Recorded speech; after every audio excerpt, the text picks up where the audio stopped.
بسم اللہ الرحمن الرحیم۔ میری کتاب لاء میں سے ایک اور نظم لے کر آپ کی خدمت میں حاضر ہوں۔ اس نظم کا عنوان ہے قیدی۔ اس کا بیک گراؤنڈ کچھ یوں ہے کہ نفس امارہ کا جب انسان قیدی بن جاتا ہے تو اس کے ساتھ کیا ہوتی ہے، وہ کیا سوچتا ہے، کیا محسوس کرتا ہے، لیکن حقیقت میں وہ کیا پا رہا ہوتا ہے۔ تو اس تناظر میں یہ لکھی ہے، میں آپ کو سناتا ہوں۔ اس کے 3 بند ہیں۔ قیدی۔ نفس امارہ کا قیدی یہ سمجھتا ہے کہ وہ قادر مطلق ہے، اپنی ذات کا مختار ہے۔ نفس امارہ کا قیدی یہ سمجھتا ہے کہ وہ قادر مطلق ہے، اپنی ذات کا مختار ہے۔ اس کے جذبوں کی امنگوں سے عبارت ہے حیات، اس کی اپنی سوچ گویا زیف کا معیار ہے۔ اس کے جسم و جان سے روشن ہے ساری منزلیں، اس کے ہاتھوں میں جہاں کا سارا کاروبار ہے۔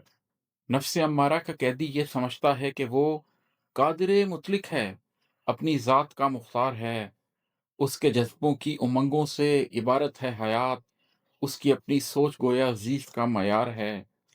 اس کے جسم و جان سے روشن ہے ساری منزلیں، اس کے ہاتھوں میں جہاں کا سارا کاروبار ہے۔ اس کو لگتا ہے کہ وہ آزاد ہے ہر عیب سے، اس کی خاطر آ رہی ہے ہر مدد بھی غیب سے۔ وہ بنا سکتا ہے اپنے قاعدے قانون بھی، ٹھیک ہے اس کے لیے رسم کہن کا خون بھی۔ وہ بدل سکتا ہے ترتیب نزول خیر و شر، اس کی خواہش پر چلائے جائیں گے سب بحر و بر۔ اس کو لگتا ہے کہ وہ آزاد ہے ہر عیب سے، اس کی خاطر آ رہی ہے ہر مدد بھی غیب سے۔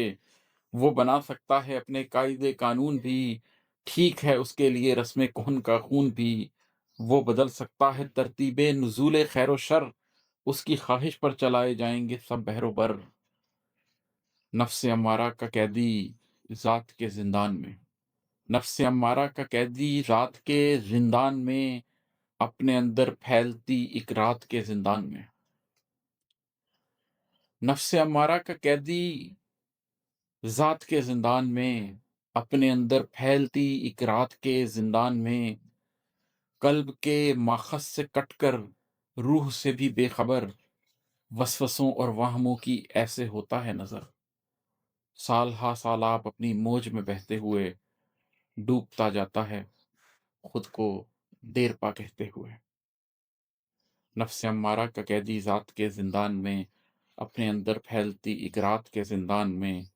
قلب کے ماخذ سے کٹ کر روح سے بھی بے خبر، وسوسوں اور وہموں کی ایسے ہوتا ہے نظر۔ سال ہا سال آپ اپنی موج میں بہتے ہوئے، ڈوبتا جاتا ہے خود کو دیر پا کہتے ہو۔